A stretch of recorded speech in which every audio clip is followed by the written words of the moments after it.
जब आपका एफआईआर दर्ज हो जाता है और इन्वेस्टिगेटिंग ऑफिसर कंप्लेनेंट को या कंप्लेनेंट के जो विटनेसेस हैं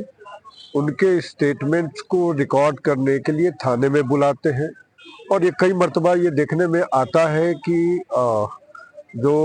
इन्वेस्टिगेटिंग ऑफिसर है वो दूसरे साइड से कोलिजन करके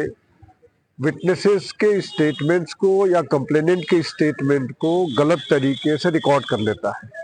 अब ये जो स्टेटमेंट ड्यूरिंग द इन्वेस्टिगेशन होता है,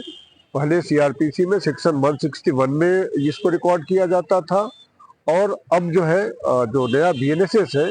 इसके सेक्शन 180 में ये रिकॉर्ड किया जाता है। इसका यूज क्या होता है? ये स्टेटमेंट्स जब ट्रायल होता है और ये विटनेसेस ट्रायल कोर्ट के सामने विटनेस बॉक्स में आते हैं अपना एविडेंस लीड करने के लिए, तो उनको कॉन्ट्राडिक्ट करने के लिए 161 सीआरपीसी में जो था और अब बीएनएसएस में सेक्शन 180 के अंतर्गत जो स्टेटमेंट रिकॉर्ड करता है आईओ, उसको उस पर्टिकुलर विटनेस को कॉन्ट्राडिक्ट करने के लिए यूज किया जाता है। और जब एक विटनेस कॉन्ट्राडिक्ट हो जाता है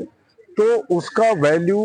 डिमिनिश हो जाता है या उसका वैल्यू कंप्लीटली उसकी क्रेडिबिलिटी है डिमोलिश हो जाती है और उसके एविडेंस को ट्रायल कोर्ट उतना उस पर रिलाई नहीं करता है।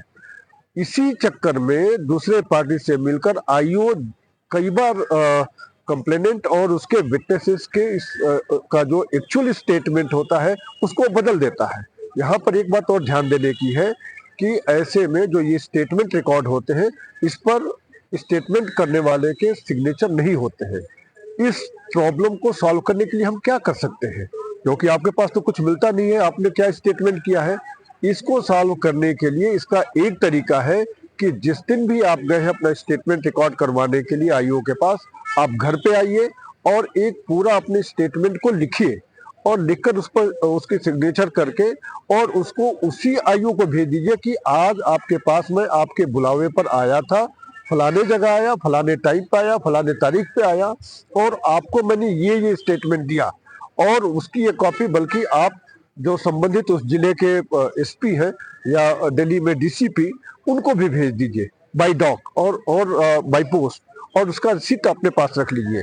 इससे क्या होगा कि जब भी आप ट्रायल कोर्ट में जाएंगे और अगर आपका बयान बदल दिया गया है तो आप ये दिखा सकते हैं कि मैंने तो उसी दिन इनको भेज दिया था और मुझे ये डर था कि ये जो है दूसरे पार्टी से कोलिजन करके और ये गलत करेंगे, सो ये हमने भेज दिया हुआ है और मेरा एक्चुअल स्टेटमेंट ये है। तो आपका एक्सप्लेनेशन हो जाएगा और आपकी क्रेडिबिलिटी डिमोलिश नहीं होगी।